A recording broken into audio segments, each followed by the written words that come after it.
Hey guys, welcome back to the Final Sector podcast number 4. We're in between race weekends again, which means it's time for us to sit down, have a chat, take a step back, and look at what's been going on in F1 and have a bit of a look ahead. My name's Kyle, joined by Michael, as always. Hello. We've just come off the bounce. Oh, not just, recently come off the bounce. I didn't mean to say the bounce, but pertinent topic there. Oh, wow. of the Canadian Grand Prix. Yeah, exactly. We won't talk about bouncing straight away, though. We'll save that for a little bit later. What I did want to dive into first is a bit of driver talk. We're kind of in the midst of silly season, if you like. I guess there's not too much silly that's been happening, per se. We haven't really seen anyone jumping teams or any kind of, new rookies or F2 drivers suddenly announced out of anywhere, at least nothing more than rumors at this point. But what we have recently had as the most recent bit of big news is that Pierre Gasly has been confirmed for one more year at AlphaTauri. Going into this year, we we're going up in the air saying he doesn't really want to be there. What's he going to do? But we saw some other cards, kind of associated with him fall. And, well, he was either going to leave the sport or he was going to stay for another year. So the fact they've said it's just 1 year doesn't surprise me. They haven't gone, it's a 2 or 3 year extension. That was a big part for me. I'm just like, I'm not surprised. I'm not surprised to see him back here, given he didn't really have any better options for next year. And I'm not surprised to only see it 1 year, because there might be some better options for the following year. So I think he's still just like, I think he still wants out of there. And I think I already said that he probably needs to be out of there for next year. But I think if he is not already looking at options for 2024, there's certain under pressure drivers that are out of contract for 2024. So yes, in teams that have the potential to be quite strong, Ricardo. Yes. There's a lot of talk about that. So I think that might be how he has to play things. Just try and keep performing in AlphaTauri, and if he can somehow just get these year contracts until something pops up. I just don't want to see him stuck at a midfield team forever, because I think he's a better driver than that. You kind of want to see him in it's almost a similar position to how you see someone like Norris or someone like Ocon, whereby they are in similar midfield teams, but those teams have the potential to where 1 year they could nail it, and those drivers could be, mixing it right at the front consistently. I mean, McLaren weren't that far from that recently, right? With AlphaTauri, because of the structure that they are, yes, they're a strong midfield team, but they basically cannot be a team that will ever surpass teams like Red Bull, because if they are, then there's something fundamentally that's gone wrong behind the whole purpose of those two teams existing separately. So it's not like they're running at the back. They're like 9th or 10th of the constructors. It's not like he's just sitting there going, God, this sucks and I really want to move up, but there's nothing there. But it is kind of, a unique team that's supposed to be there to kind of nurture and grow drivers like Yuki and like similar drivers from the past. And now he's kind of just, there, and I guess he's partly there as well because there's no one really in the ranks to come through. I mean, one driver that was potentially in the ranks, which we'll also talk about, is no longer there as well. I mean, earlier in the year, I talked a little bit about potentially Albon coming back into it, but that was more to replace Yuki, who I thought might struggle, who doesn't seem to be struggling. So even that doesn't seem to be a case. So I guess from AlphaTauri's side, they can almost count it lucky that no one wants to poach him, because if they did, they would kind of be out of stick a bit. I guess they would have to try and pull Albon in, but then Williams might go, no, we've got him for a while. So it's kind of like, it's just sorted itself out a bit. You've still got Lawson, and you've got Deruvula, who's doing quite well in F2 at the moment as well. But I think they would want, if they think about if they're losing Gasly, like someone of his caliber. If they're losing Yuki to replace with one of those, then maybe, I don't think Yuki's that bad, but maybe a step below. But Gasly's their proper, when the car's good, he can, bloody win a race and get, close to podiums and that. We've seen some mega performances, hence why there's been all this push for him to say, hey, get back in that Red Bull seat. But that's fair. Of course, Red Bull now have Checo, and others have kind of moved into place. You mentioned the Ricardo thing, which is true, but I feel like almost if Ricardo, it's almost like the timing is just wrong, because even if Ricardo did drop at the end of the year, it's kind of like that would more be a pull into McLaren would want to pull someone else in rather than pull like a Gasly in per se. So it's like just see Gasly there. Hey, no, he would probably want to be there, but it just feels like it's there's too many little things that just feel like that, so disconnected on two different completely trees and paths, you know what I mean? Like this, McLaren is so much more likely to pull from elsewhere. And the original chatter for years, which was Gasly moving to Renault Alpine, well, that's kind of changed now because Alpine now have 2 really great drivers and they have another star in the banks wanting to jump in anyway. So they're kind of like, we're booked out now for the next 5-10 years. So it's like, oh, that was the thing everyone predicted for years, and now that's completely gone. The only thing he could potentially hold out for, and this is still like a couple of years down the line, is with, you say they've got two drivers and one in the wings. Alonso, let's be honest, it's still like it's going to be a couple of years, I think, at most for him. And then I think by the end of 2 years, I think Ocon has a contract till 2025. So he could be potentially looking at maybe 2026, and then you could get someone like a Piastri Gasly at Alpine, maybe. Is that a possibility? And that's even if you assume that Ocon isn't doing a good enough job that they say that's the thing. thing. Flick. But he's arguably in the same position that Gasly's in, both that they're still fairly young in their career in the grand scheme of things. If they still perform, they could be like a Checo that for 12 years we still see them there just because they're, good enough. And Yep. I mean, you could see him at somewhere like an Aston Martin. We're not sure what Vettel's potential plans are. True, that is another team that could fall in that. Guys are saying, they can jump up there, but right now when the signs look so dim for them, you don't really associate it. But if you had a Vettel Gasly there for next year, I mean, that would be quite a shock announcement. I didn't think about that. Would be proper silly season. But that would be, yeah. I don't know. Yeah, I think. Yeah, it's a real tough one for him. I think that the thing he's got on his side is that he's still young. He's only like 25, isn't he? Yes. I think he is. So he does still have like a little bit of time on his side, and hope with that obviously comes maybe a little bit more maturity. I think him getting this deal done so early for next year with AlphaTauri gives him the option to start exploring for the next sort of year for 2024. That's probably the idea from him and from AlphaTauri's side to say, hey, let's just lock this down early because we know it's not changing from either side, rather than faff about when we know what the result's going to be here. Yeah. Let's just get it out the way, and then you're free to, discuss in the future, and let's just focus on this year, next year in the car. Yep. Yeah. So it'd be real intriguing to see whether he just sort of stays stuck at AlphaTauri or whether or not he can find somewhere else. I mean, it's the whole thing with silly season is shit changes all the time. Yes.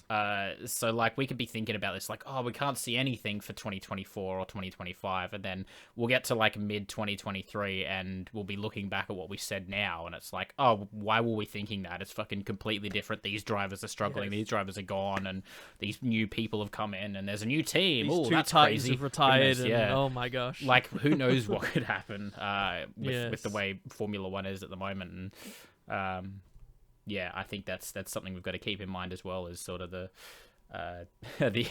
the sway, I guess, in how the driver market works, and it could just change from one week to the next. So for sure, and I think that's why he's sitting there anyway. Yeah, because take advantage. The past few years, he's sort of just been sitting there, and he'd think, oh well, we've seen the last few years something suddenly happened. Like a Rosberg retiring and Bottas out of nowhere. Got an elevation. He's been waiting out for something like that, and yet it almost just seems like he's been a bit unlucky that things have just kind of not worked in his direction through no fault of his own. He's been, if you kind of have an open seat.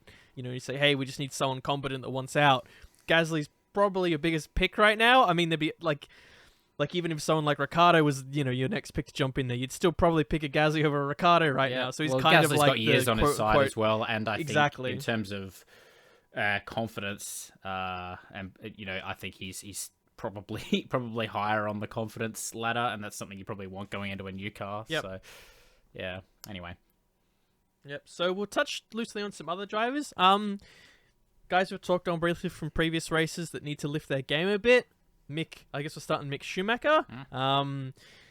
Here on Canada, I guess we started to see some potential there, right? In terms of his qualifying in that, and his race pace was decent until fortune didn't favor the brave. Yeah, I'm not sure how much we can fault him for Canada. I think he was doing a well enough job. He was doing the job, which was say, yes, this is what at minimum you should be doing. And I think it's a case of now, it's almost like a line's been drawn in the sand. So where he was performing compared to now, it's like that's the normal now. So if you're performing there, then that's good enough. But then even above that would be, actually giving it a round of applause for a great performance per se. So Yeah.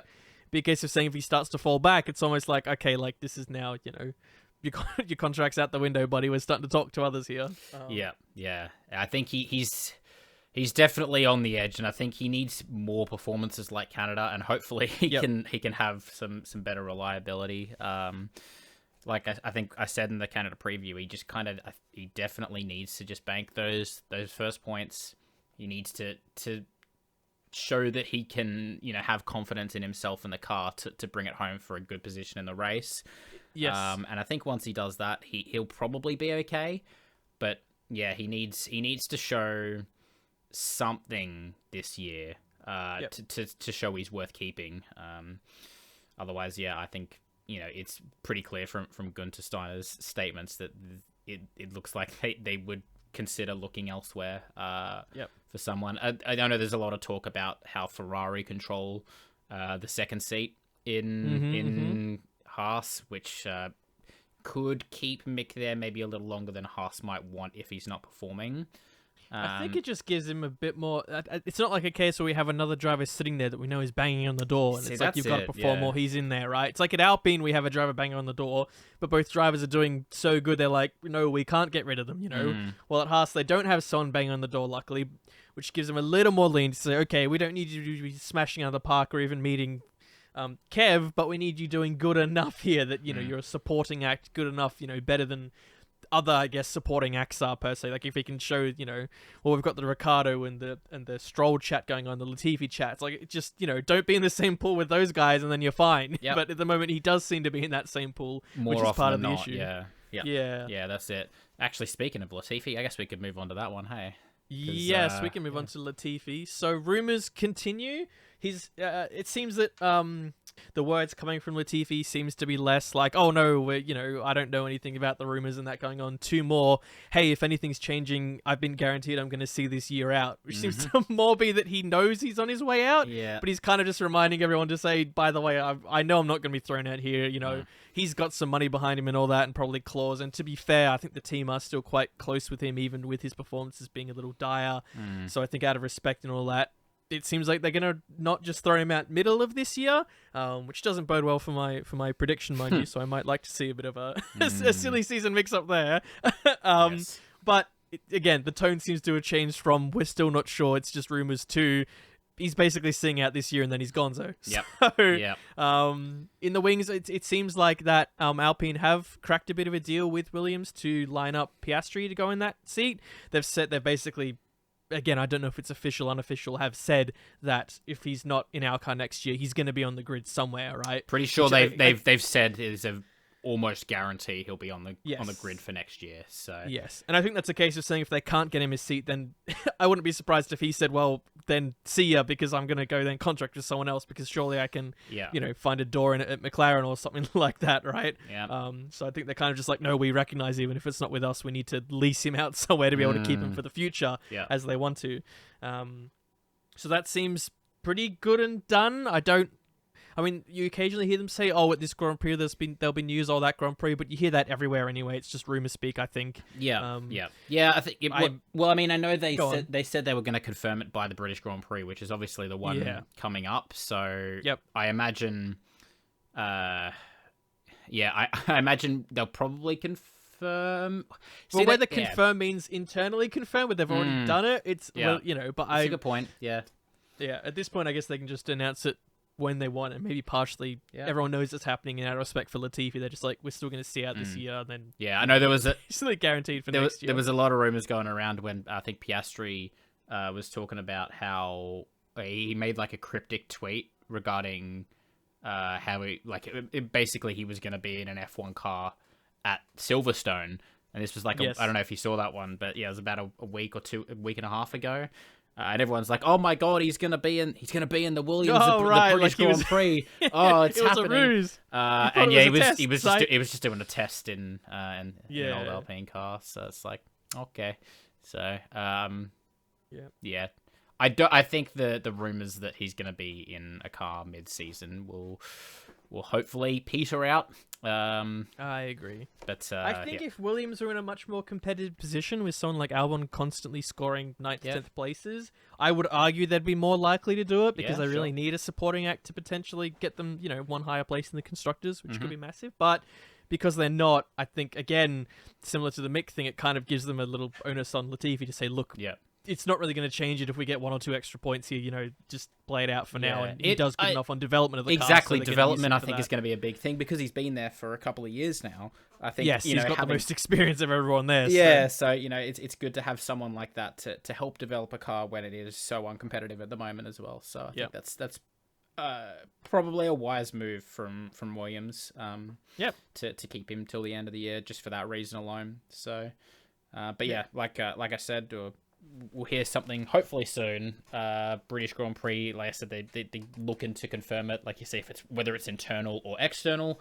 I imagine we'll probably hear some like hearsay stuff from people in the paddock as well. Anyway, even if they don't confirm it publicly. So I think at the very least we'll hear whether or not Alonso is going to be at Alpine for next year. I think because they're obviously talking about Alonso / Piastri.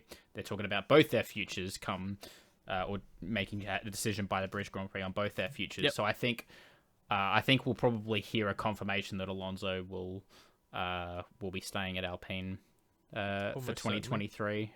Whether or not it's just a year contract, I'm curious to see if he goes for a 1 or a 2 year. I don't actually know, but we'll see. If it's a 1 year with like a extension clause kind of thing. Yeah, maybe. Yeah, I don't know. But it's regardless of what it actually is, it seems pretty not rocket science as to what's going to happen. Yes.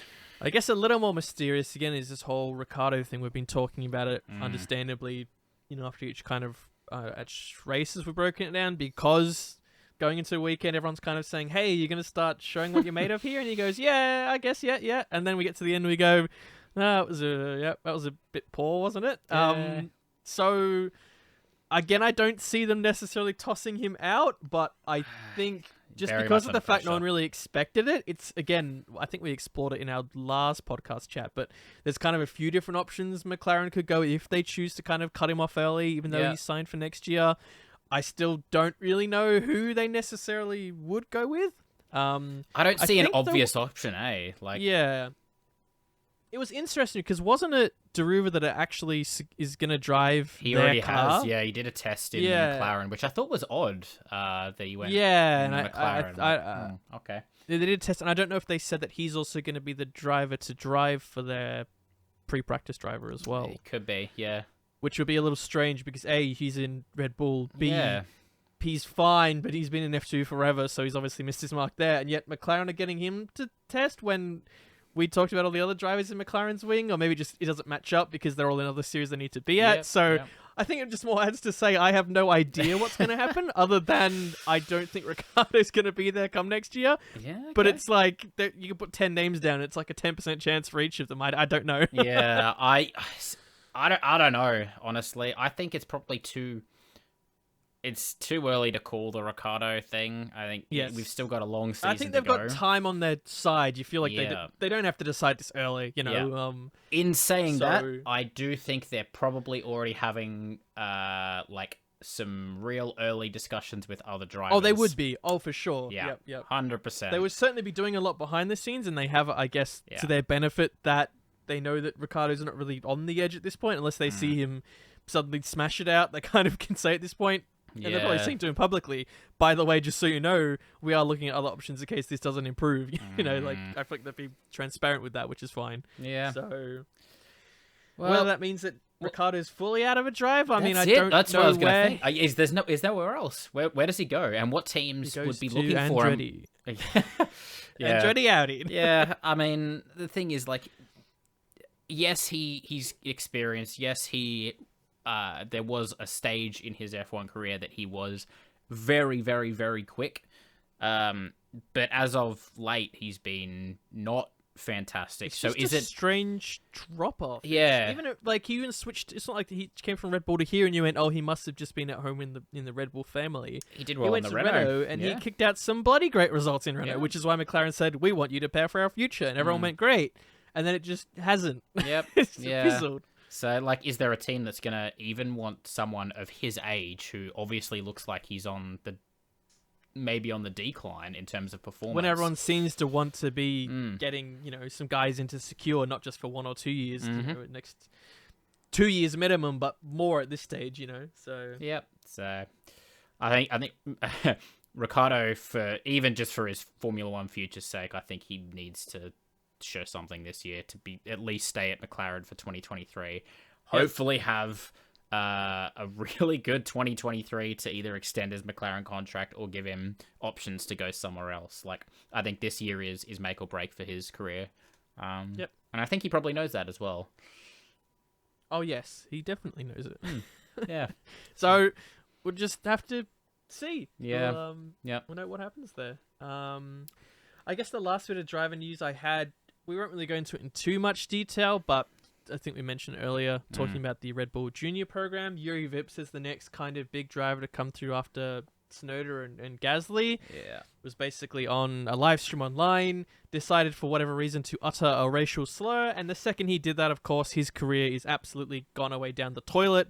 I've seen people, of course, mentioning, I don't remember if it was a NASCAR or IndyCar driver that did the same, and then a few years later they were actually picked up by a different team, and apparently now they're like at the peak of their career, and of course everyone's joking, going, oh well, maybe this is a grand career move because I've realized this is what you do, and then blah blah blah, which is like it's an insensitive issue, and I it's making a bit of a joke of it, I guess, and I don't want to comment on this other driver. I don't remember his name, to be honest. I didn't hear about that. Yeah. Yes, but more so I guess it's good to see that immediately, I think the team boss of his F2 team came out and said, like, this is disgusting, what the hell, and Red Bull came out and said, what the hell is this, and they're investigating internally, and of course he went on full damage control as much as he could have, and I think there was another driver which even tweeted out trying to say, oh, I know Yuri and he's not racist and all that, and I'm like, oh my god, like that's like, come like, on, mate. Maybe 15 years ago tried that, okay, but it's like, no, like everyone knows it, Yeah, and you can't even, like, one of the things that that I saw that I had I was thinking, a lot of the time these young drivers maybe get a little bit heated, and you say a lot of things when you're young that you don't really understand the consequences of because you're young. And I'm not making light of it, but this, you think back to when you were a kid, and like even when I was a kid, some of the things people would say, and you're like, today there's no way you could ever say that, and no way I would ever say that, because I've grown as a person and realized it's just not what you say. He's 21, so he's old enough to know. And he's like, it's not like he's, like he's learning English, or he's been, like you could think of some outside excuse, but when the world is changing so rapidly, and if you are young and online, which he clearly was, because he was literally online, live streaming at the time, it's not hard to keep up with things and trends, what's appropriate, what's not, and just knowing in general what to do and not do. And as you said, even 6-7 years ago, it was kind of commonplace to say those things, even in, not that it was right, I'm not saying it was right at all, but there was less of an onus at the time. You more did it to be edgy, and it was like, oh, look at me. But nowadays, anyone who knows anything knows that you don't do that. Like, you're just a complete and utter arsehole. So he decided to, okay, great, everyone slapped him, good, I like to see it. Bit of a shame, but we move on anyway, and the world moves on. That's it. Unless there's anything you wanted to mention on a different driver, we can move on as well. Yeah, not really. Those were the main points that I had. It's a shame for Yuri. He was obviously talented. I think he was not far away from a Formula One drive as well. So he's basically just thrown that chance away. I don't know what's going to happen with his Formula 2 drive, whether or not he's going to keep that, but I guess we'll have to wait and see. So indeed. Yep. All good. So moving on to a different topic, we'll actually go into some track talk. We'll start off with something that was broken a little bit ago, but we didn't really discuss in too much detail, which was the Australian Grand Prix. We're not biased at all, we promise. Yay! But yes! We did it! To stay on until we did it, 2035. It's staying. With a bonus that the F2 and F3 will also be visiting. Yes. So there's a little bit to unpack here. I think it seemed like this was almost... the issue with Australia, and even it was commented this year, was that there was always a lot of travel for the teams and that, and because they kind of jumped all around the world at the start of the year, and there was always the trouble with Australia being the first race, which is now why they pushed it back from that, because it was so distant and that. So we kind of saw this potentially coming when earlier in the year, the FIA basically said, hey, going forward, we basically don't want to be doing this jumping around. We kind of want to stick in the 3 different areas of the world together, which made it seem like, okay, we're likely to go to more Singapore, Japan, Middle East kind of area, China, when we go to Australia, which makes more sense. But we're not. But we're not yet, but that was part of the inkling of it. But the second interesting talking point, which I more wanted to go into, was they announced, which I thought was cool, was that they're bringing F2 and F3. And immediately the comments that came out was saying, well, they've just been pushing this whole agenda of trying to save costs in F2 and F3, and yet now they're basically having the furthest race away from the European calendar they normally go to. So how does that work out? And I went, that's a great point. So I don't know if it's because they're also going to add other like races in like Singapore or Japan or something and similarly do the leg thing, or if they're compensating them for it, or what. I was about to say maybe there's more money on the table from the Australian Grand Prix organisers to be like, we want it, we'll pay for the extra costs associated with it. Exactly, you'd think they would be compensated for it somehow, given that they've been pushing even in F1 this whole cost saving thing. In F2 and F3 grassroots, we've always known that there's always been a pay spot and they need drivers with big wallets to come in.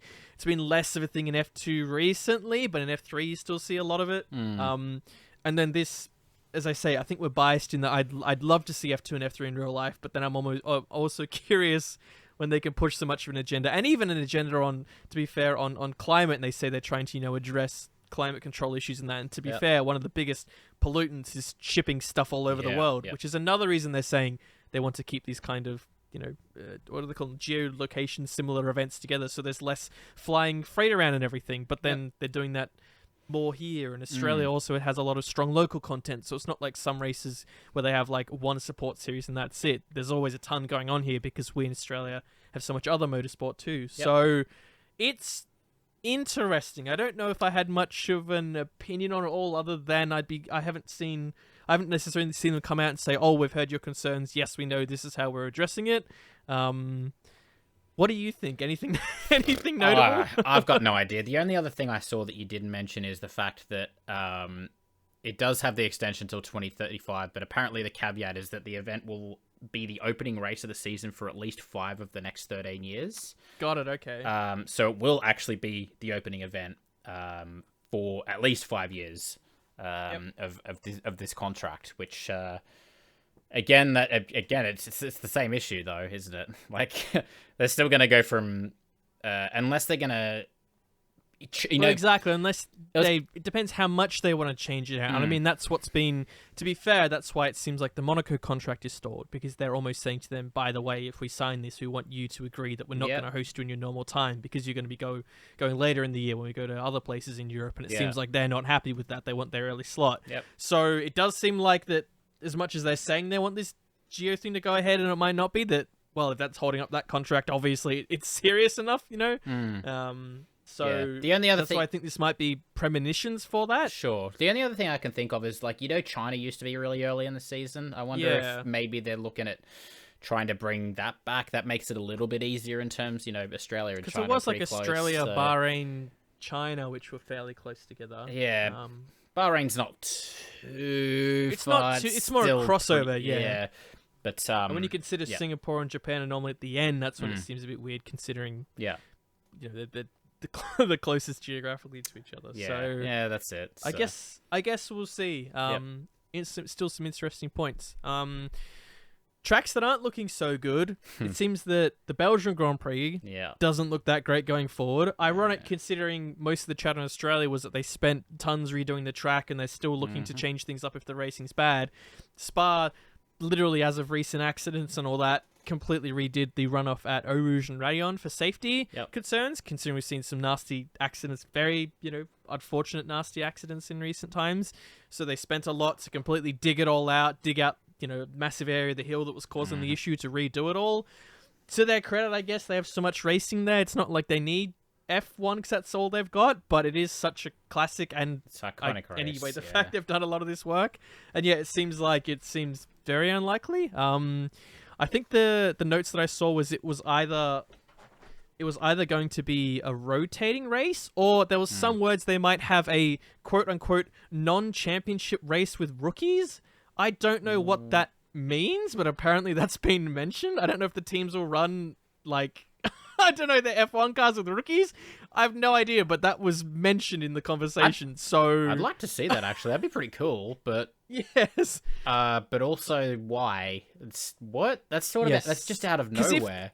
I presume it's not that they still want to run F2 or F3 there. No.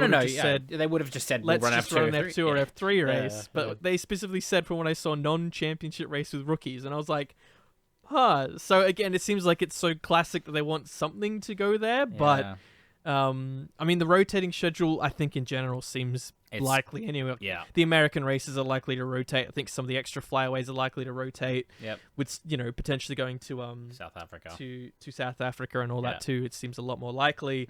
Mm-hmm. So I guess it is a bit of a shame. I feel like, though, compared to the last few years, the calendar is looking all right for now. It's looking in a better state than it was a few years ago.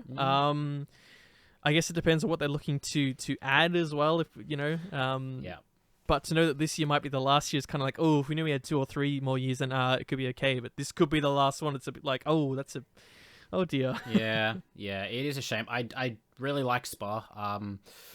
So it would be a shame to see it go. But yeah, I think it's one of the ones with a unique element. Yeah, I think one of the quotes I've always loved. I don't remember who said it, whether it was old or new, but I think one of the quotes was, it's the only racetrack where it actually feels like you're traveling somewhere and then you're coming back. It feels less like an open loop, but because you're going kind of straight over the top so far, it feels like you get really away from that start area and then you wind your way back. It feels like a kind of more of a journey rather than just a loop per se. Almost like totally. Yeah, it's real old school F1 track sort of vibes. So, and it's big. It's kind of, we don't have many super big. We have a lot that kind of wind in on each other and smaller kind of, I don't know, autodrome kind of tracks, I guess, rather than these big kind of mountainous, foresty type things. Like Old Hockenheim, that proper big kind of shooting down far away and then snaking their way back and up and down elevations. So so we'll see. I think we basically already mentioned Monaco, that it still seems up in the air. I guess it falls under the thing for different reasons. I guess, although it still holds the same kind of validity in being unique and some fans and drivers really like it, there are, of course, other issues. And moving onwards, we kind of say, is Monaco really fit for current F1? We look at Vegas, we say, is this just the new Monaco? And in 10 years' time, we'll go, thank God we switched, because this has the glitz and glamour, but it's a way better race. Yeah, so, we'll see. Yep. I don't think... Has there been any other track talk that I've missed so far? Nothing else. The only other one's still like the French Paul Ricard, but that's still on the... I haven't heard much like recently. I think all I saw was that it seems like it's just getting overshadowed by Spa talk, but I think it sits in a similar boat where it doesn't look that positive if they start to bring on a few new races as well. Yeah, for sure. So I think that's it's a track in the middle. It wouldn't be my first choice to get rid of. I think it'll be better with these new cars again. We saw last year you can have a good race there when it's kind of, some of the cards fall in your favor. But we'll see what happens. Yeah. Speaking about silly season, it seems more silly season for tracks is more more active at the moment. It'd be really interesting if we lose the two. I know Monaco's not like France, so to speak, but if we lose Monaco and France both in that same sort of area, if we lose both of them the same year, that'd be probably a bit disappointing for that area. And we still have 2 French drivers on the grid that have strong national support as well. Yep. So we'll see. I mean, Alpine, of course. We forget that Alpine would be a bit gutted by it too. Yeah, that's very true. Very true. Easy to forget. Let's have to wait and see. On. Yeah, we will see. We'll move on to the next area. I guess we're talking about porpoising. So if you've had a chance, I don't know when all these, what all you'll be listening to these two, but if you've had a chance to listen to our Baku breakdown, when we started to talk about porpoising and what the FIA were going to do, basically, I think we iterated at the start of our Canada breakdown. The FIA basically said that they were going to start doing something. They kind of put together... what do you call the word? Like a directive. Was it a directive? I was about to say directive. Yeah. They put together a directive to essentially say that they're going to start introducing measures to monitor it. I will actually read out exactly what they said just for clarity. Cool. So what I've got here is the first measure they proposed is they're going to have closer scrutiny of the planks and skids, both in terms of their design and observed wear. Secondly, there will be the definition of a metric based on the car's vertical acceleration that will give you a quantitative limit for acceptable level of vertical oscillations. They mentioned there will be an exact mathematical formula for this metric, but it's still being analysed by the FIA, and the teams have been invited to contribute to this process. And they also said, in addition to these short-term measures, the FIA will convene a technical meeting with the teams in order to define measures that will reduce the propensity of cars to exhibit such phenomena in the medium term. The interesting bit to take away from that is they said they'll meet with the teams, and oh boy, apparently in the paddock in Canada, there was a lot of fist shaking and team members yelling. Allegedly, Netflix got a lot of it. Oh, so no. I guess we'll have to wait for them to air the footage. I think Horner was saying there was at one point where Mattia Bonotto and Horner and Toto Wolff were apparently having a bit of a yelling argument with each other over it. Coming into this, as we said, a lot of drivers seem to voice it, saying, we need to do something about this. And most teams that were affected worse by it seem to be pushing for just like a minimum ride height level. And yet the FIA, as some of us fans had hoped, kind of went, no, we're not going to do that. If you've just got it worse, you've got to fix it. So, of course, some of the team principals have come out and said, oh, this isn't in our favor. This isn't what we asked for. So, what's your take on it? I guess, before I even go into that, I'll add a little bit more information because I think there's a lot of it. It's changing on a daily basis at this point. It's in regards to the Canadian Grand Prix, because I didn't talk about it in the breakdown because I wanted to talk about it here. Go for it, yep. A lot of the reason why teams were like real angry, the second they brought out the technical directive, like they brought it out on the Friday, I think it was. Or no, they brought it out on the Thursday, and then the following day, or maybe it was Friday, and then the following day, Mercedes had a second floor stay on their car. And team bosses and teams in general were just looking at it as like, how did you develop that part in one day? How could you have known? Unless they're basically accusing Mercedes of having inside information about the technical directives. And it's not like that part brings them performance either. No. It is a part that's supposed to help with the porpoising, but they kind of at this stage want to be porpoising because it gives them better speed than if they're not. So it kind of is something that loses them performance, but the only reason they'd want to do that is if they knew that they had to start controlling it better. Yeah, so the Mercedes team, they claimed they purposely left some people behind to help with spare parts, in case a late update was issued by the FIA, which seems a little suspicious. It just in the way that they say is like, oh, we left some people behind just in case the FIA came out with something. It's like, how could you know they were going to come out with something like that day? And when budgets and everything is so tight, that just doesn't happen now. It's not like you can plan for everything under the sun because you've got infinite money and resources. It's a little off to me. I'm not accusing any team of anything, but it just seems a little confusing about how they managed to have that part so quickly. It seemed like maybe there were inklings of the of that technical directive coming in more internally in Formula One before we heard about it, but it did feel like it sort of came out of nowhere for the public. So, and we also didn't know what the exact solution was going to be. If they said, "Hey, everyone has to raise their floors," well, that part necessarily wouldn't be needed to raise a floor because that's more of like a setup adjustment on the suspension. So even then, it's not like it's likely to happen, and this is the only way they can solve it. So you can kind of potentially plan for it.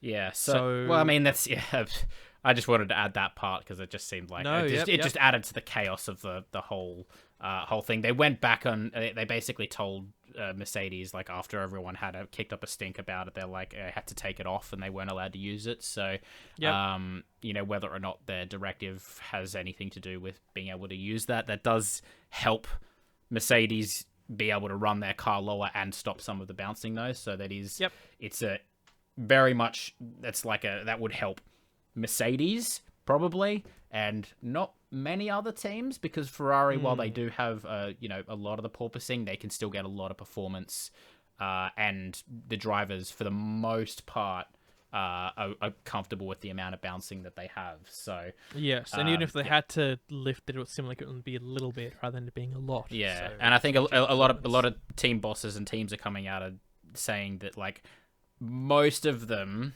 bar a couple, are happy enough to have these sort of regulations as long as it doesn't favor one team over another. And I think something like what they were allowing for that short period of time, that was favoring Mercedes and seeming like no one else. So in the other way, I guess, is that I mean, the still the best way to do it in the medium term is how it sounds like they are going to do it, is like if it is bouncing too much, you just have to raise the ride height. I know Ferrari are they pretty just upset measure about it, and if you're causing your driver pain, stop causing them pain. Exactly. So we know how it's causing them pain because it's shaking, shoveling back and forth, where it's porpoising or bouncing, or even that's what I think they're saying about the skid blocks as well. They're even saying skidding on the floor or whatever. Like, it's not like they're going to send them to a sand dune and they go, oh, all your cars are bouncing around like crazy. They're kind of.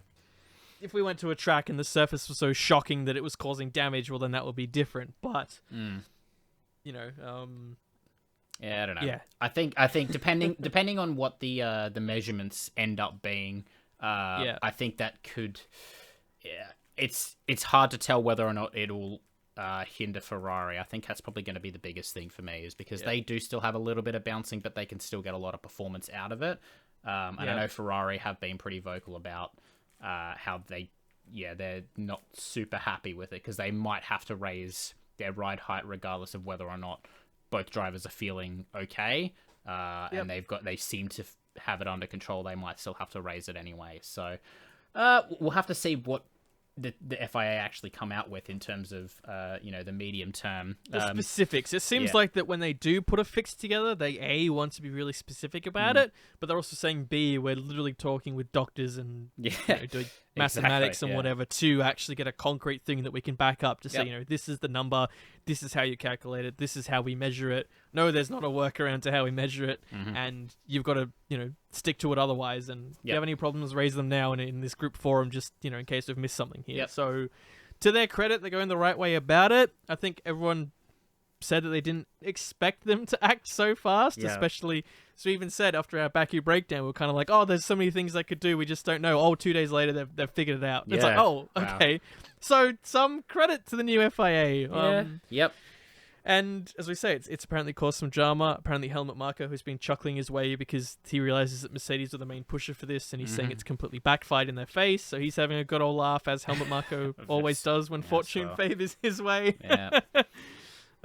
We will have to see. Maybe the next time we have another podcast, we'll be able to break it down, what's been announced from there. But, potentially, I think the grand scheme of things, look, it's a good, despite all the fuss it's causing, it is still good, because at the end of the day, there was concerns around drivers, there was concern of long-term benefits that hadn't been looked at here. So I'm glad that they're doing this, and it's another showing that F1 is trying to be more modern rather than the days of the 70s, which is drive around in a tin can death trap. You know what I mean? Exactly. Just don't crash. Don't crash, lol, and you'll be fine. Exactly. That's why we had so many fucking deaths back then. Like, exactly, we don't want that. So. Back in the days when they said it was safer to try get out of the car if the car was thrown in the air, because it was safer to land on the dirt by yourself than in the car. That's good. Crazy. It was not that long ago. Yeah. Real fucking. Let's go. Back to what Bernie Eccleston want. We just want to make it more dangerous. That's what we want. Yes. Yeah, we want more driver deaths. It makes it exciting. And woohoo! Safety needs to be a priority. And it was pretty obvious, the fact that they're getting doctors involved in, it is an issue. The medium term, I think, specifies to probably the end of this season.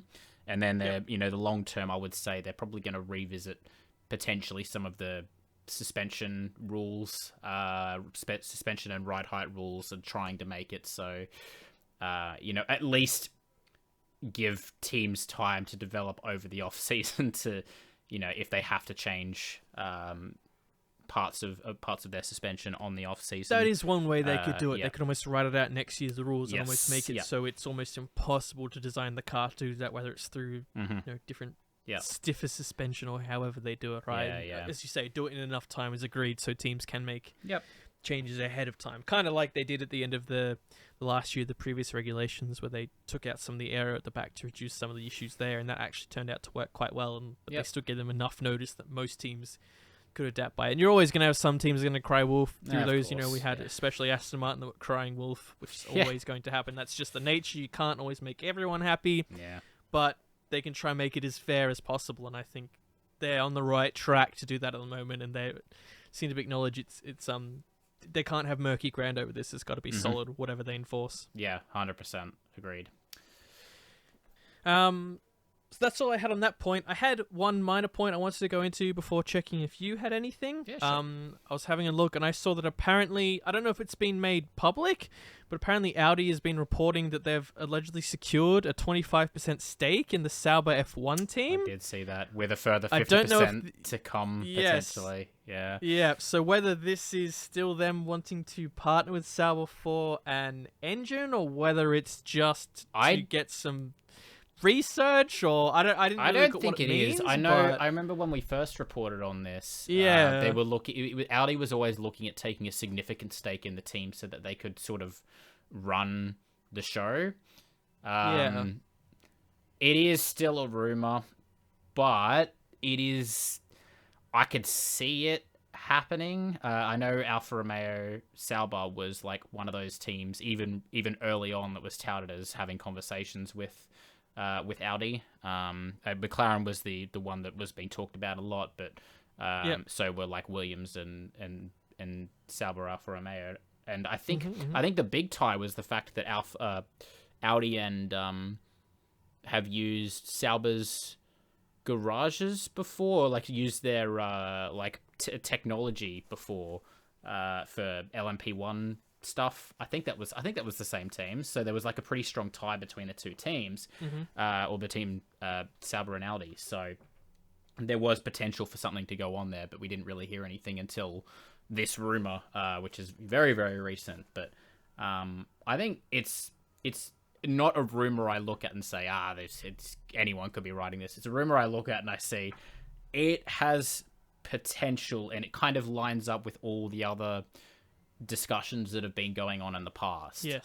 So I think it's something maybe to keep an eye on and see if there's a bit more information on that one. Porsche still very much linked with Red Bull. Honda, apparently there's rumors there looking to come back into the sport as well, but that's one. It's kind of at the same play. We mentioned it in our first or second podcast. Doesn't seem like there's been any confirmation, but there also hasn't been any cancellations, for lack of a better word. Yeah. I'm not sure. I don't know. I think it's just it's an interesting rumor. It'd be interesting to see if we hear a little bit more on them. I know I think the Audi rumor came out and said they're not sure why they're keeping it a secret. I think that was the report. The reporter said that they said we're not sure why Audi are keeping it a secret that they're looking to enter. Which means, and especially when, as we've said, all other signs are pointing so strong, like with them ending their Formula E kind of area, and in an age where a lot of teams now, as we saw even today with Porsche unveiling their LMP1 IMSA prototype, and yet Audi, of course, have said no, we're unlikely to do that now. Well, why would they be unlikely to do it when they're one of the kings of motorsport? Because they're probably focusing all their energy on the F1 side of things. Exactly. And more of a bigger stake thing than just supplying an engine like Porsche, who are also one of the other things their duties with others. So. One of the other things we reported on is the fact that there was a rumor they were diverting their funding away from the LMP1 project to the Formula 1 project, and the fact that they haven't developed an LMP1 car. It's like, it seems like it's tracking. So I hold a little bit of weight with this rumor. So but it's definitely one to keep an eye on, I think. It's another one of those that could. It's the same as the whole Andretti thing, where it seems like it's there, and it almost just adds to this whole bubble. It's like as interesting as F1 and then the silly season with drivers is, there's almost all these other things still hanging around which might all come up at once, and you kind of just don't hear from it, so you forget about it. But then when you think about it, you go, those things are still bubbling back there, aren't they? So there could still be plenty of change to come for next year and beyond. It's very interesting. Yeah, I'm going to see if there's anything... I don't know if we've heard anything more on Andretti.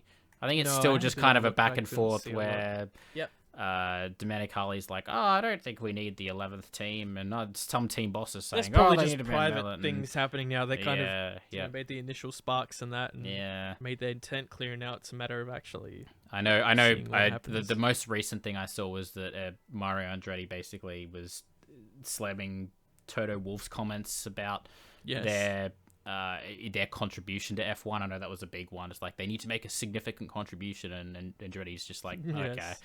He's started to get a bit more vocal about that sort of thing. So, but I haven't heard anything recently from them. But it's still. I think they've still got time. I think they were targeting 2024, right? I think initially it seemed like it. But I mean, I think it wouldn't be too far fetched to see them coming in for the new regulations for 2026. So, I think there's still some time for things to materialize. But again, just more stories to keep an eye on. Yep. And certain stories we hadn't really heard a lot of in recent years. I mean, the most biggest was Honda coming back to the sport, really, and then of course them leaving. So to have these kind of chats, and with teams similarly, last was really passed as a full new entry. So it's kind of nice that F1 seems to be in a post-COVID world healthy in the fact that these chats are now more commonplace rather than just the extreme rarity. Definitely. Yep. Conscious of time, was there anything else you wanted to briefly mention or chat about? Not really. I think that's you covered all the points that I had. So I can wrap this one up if you want. All good. So I think the next thing, of course, we'll be looking forward to is the British Grand Prix. It'll be interesting, I guess, to have a race where there's not necessarily a Brit that looks in the starlight. So I'm curious to see how the local coverage does of that. We'll talk about it in the preview, but I think Mercedes are looking at bringing some significant upgrades for Silverstone. I believe I saw a few teams bringing minor or major upgrades. So we'll be be interesting to see where that Mercedes is, given it's a smoother track, which they seem to like. Both British drivers, so maybe that'll give them an edge at a British Grand Prix. And they have traditionally liked this track as well. True. Both drivers and the team as a whole. It'd be interesting. But tune in for the upgrade. Tune in for the upgrade chat. Tune in for the new preview. episode, the upgrade chat, episode 1. Also I guess mentioning the race breakdowns for Baku and Canada. I apologize, they were so late. They should both be out by the time this Don't shoot yourself in the foot here. No, I've got pretty much Baku done. That's gonna go up, and then I'll get Canada up straight after. So if you're listening on Spotify, they'll be up as of just before this at the very least. So, and if you if you're watching this on YouTube or listening on YouTube on Wednesdays, usually this goes up. Then if you want to have a bit more of a listen to our chat a bit more on the actual races that went by. We don't tend to do that in the podcasts. Check those ones out as well. So, not with this much news going on. No, absolutely not. No time. We got to do a podcast like a 2-hour podcast every week to cover bloody everything that's going on in Formula One right now. So. Indeed. Yeah. All good. Anyway. So we'll wrap it up there. Thank you for listening. If you've made it this far, if you just haven't skipped to the end for whatever reason. As always, if you're listening on Spotify, which hopefully you are because you get this early, make sure that you're following so you get our episodes on your feed as soon as they're uploaded. And if you're on YouTube a few days later, hey, feel free to check out our Spotify. But also, if you're on YouTube, feel free to subscribe and hit that like button. Leave any comments if you have any questions that you want us to discuss in the future, either on the YouTube or you can add us on our Twitter at Final Sector YT, I think it is. Every time I have to check because I'm not sure. Final Sector YT. You got it. But until then, we will catch you for the Silverstone breakdown. Preview. And then breakdown. Yes. Ciao, everyone.